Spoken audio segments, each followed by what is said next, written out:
1959 से 1961 darkest year of China. ये 3 साल चाइना का सबसे डार्केस्ट ईयर गुजरा, क्योंकि ये 3 साल में चाइना का पॉपुलेशन के 6.8% यानी 4 करोड़ 50 लाख लोग मर गए।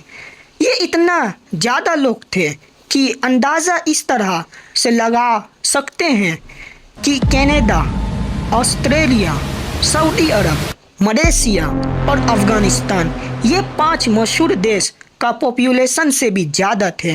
अब इतना सारा लोग मरे कैसे और इनके मौत का जिम्मेदार कौन था, इसे जानने के लिए हमें 10 साल पहले जाना होगा। 1 अक्टूबर सन 1949 चाइना में एक कम्युनिटी बनाई गई, PRC, people's republic of China. यह कम्युनिटी का लीडर था माओ जेडोंग। यह कम्युनिटी पूरा चाइना को चला रही थी।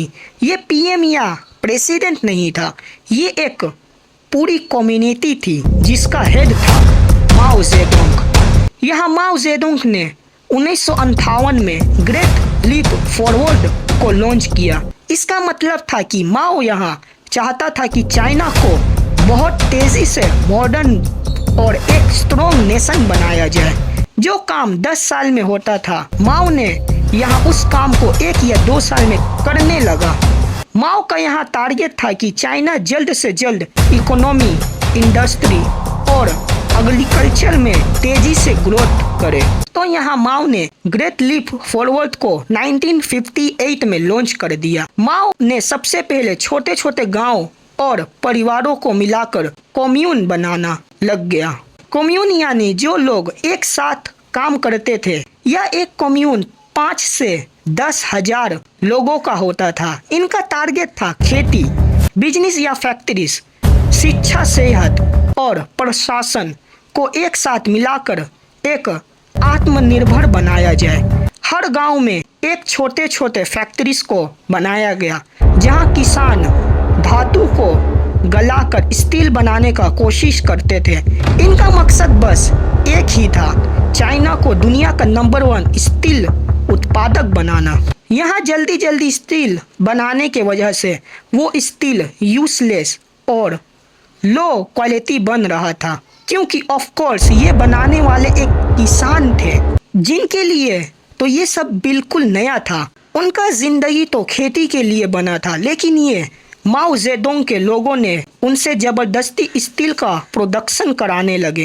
ये सोच रहे थे कि अगर हम अपने लीडर माओ जेडोंग के हुक्म को अच्छी तरह से माने तो हमारा इज्जत और प्रमोशन हो जाएगा, जिसके वजह से किसानों पर प्रेशर देने लगे।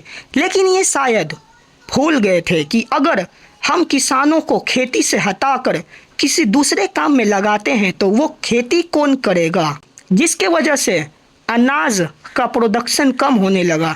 इनका लीडर अगर पूछता भी कि सब कुछ तो ठीक चल रहा है, तो इन्हें पता था कि अनाज का प्रोडक्शन कम हो रहा, लेकिन इन्होंने अपना लीडर के सामने नाम को कमाने के लिए झूठ कह दिया कि हाँ सब यहाँ ठीक है।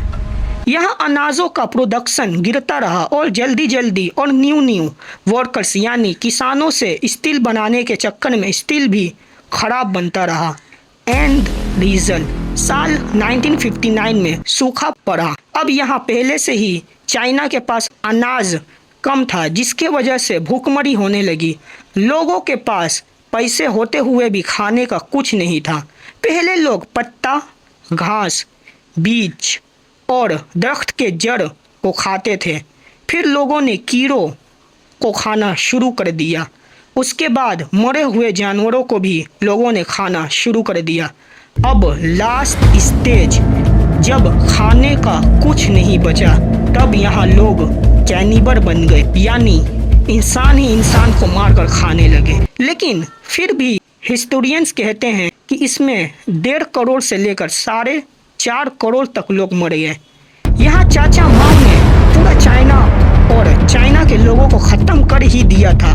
लेकिन फिर 1976 में माओ जेडोंग का डेथ हो गया। फिर इसके ठीक 2 साल बाद यानी 1978 में चाइना का लीडर बना डेंग शियोपिंग। उन्होंने चाइना की इकोनॉमी को